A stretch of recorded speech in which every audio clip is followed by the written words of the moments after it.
scripts are important as well. So you organize your study material to plots and scenes.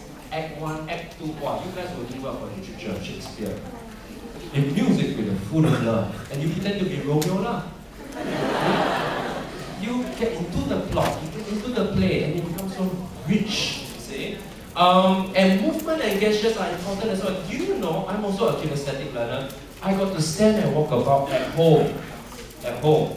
I can't just stand blankly for 2 hours. I will die, you know. I have to stand up. Even in class, of course, I tell the teacher, I ask teacher permission first. That's why I sit at the back of the class, not because I'm one of those naughty students.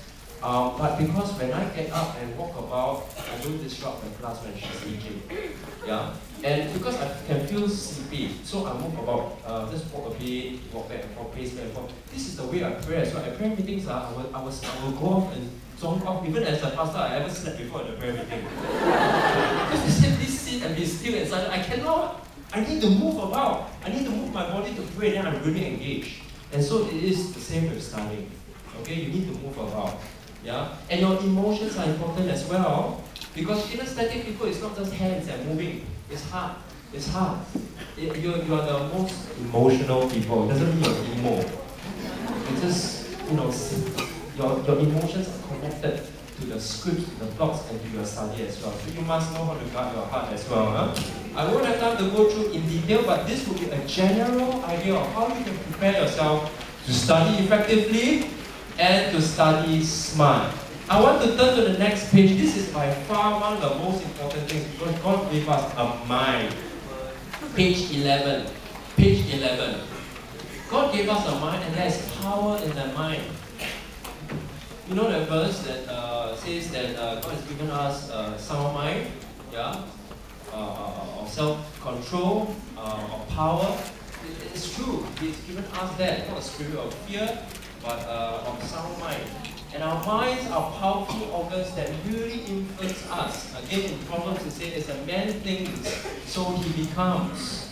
You want to change and transform yourself, change your thinking. Especially the habits within, the patterns. Always guard your thought life. What you feed your mind becomes who you are. And I like the imagery of a garden. So the next portion here talks about the garden of your mind. I want all of you to take a look at the screen as I explain the imagery here. This especially may work well for you visual people because I already come up with diagram already. Okay, the images. I want you to understand that our minds are like a garden. There's a garden of the unconscious mind up here. And you need to be a good gardener. You must know how to tend your vineyards. The Bible says in Solomon as well. Tend your vineyards. Be careful of the little foxes that scurry in and out of your vineyard and steal the little things and spoil your whole garden. Now, whenever we talk about gardens, what is being planted into gardens? Seeds, okay? Seeds are like what we call ideas. Seeds are ideas. Okay, so you can copy that down. Anytime you believe in something, it actually started out with a seed, with an idea, a harmless thought that was deposited into your garden. And it's okay, even if it's a negative one. Some people say, oh, I cannot, I got to stay away from temptation and lust and all these thoughts, dirty, you know, I'm a sinful person.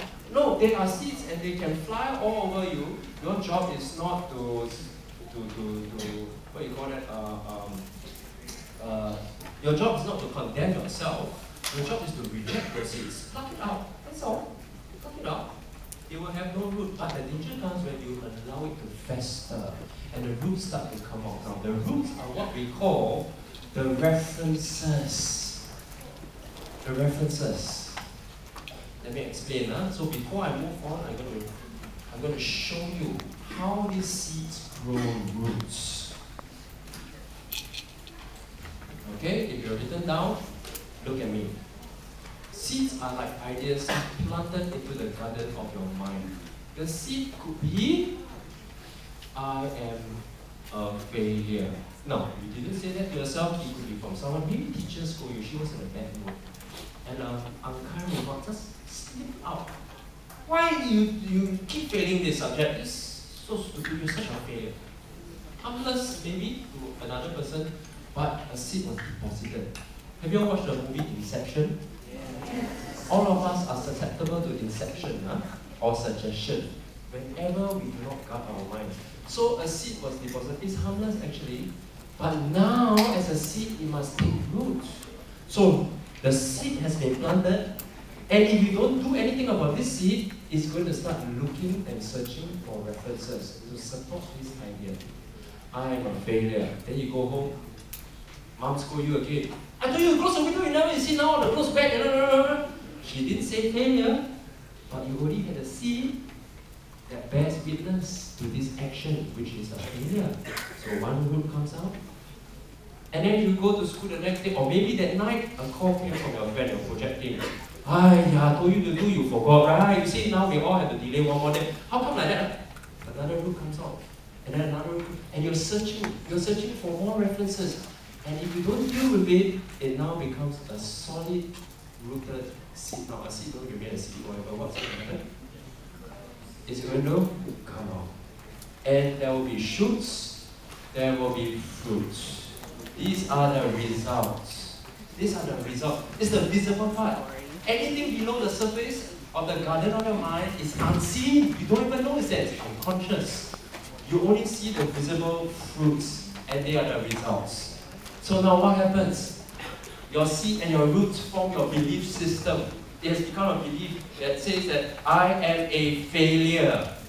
And so every time I go out, every time I answer a call, every time I go to school, I'm looking out to confirm that I'm a failure. And then it becomes your identity, because I believe very shortly turns into who you are. This is me, I'm a failure. And the fruits will show. You keep falling, you keep failing. It's because of the seed that has taken root already. Right? Earlier on I told you your mind, your belief system, I can actually command, or you can command your mind to look up for something, and the rest will be filtered out. Now God is a good God. He's a great creator.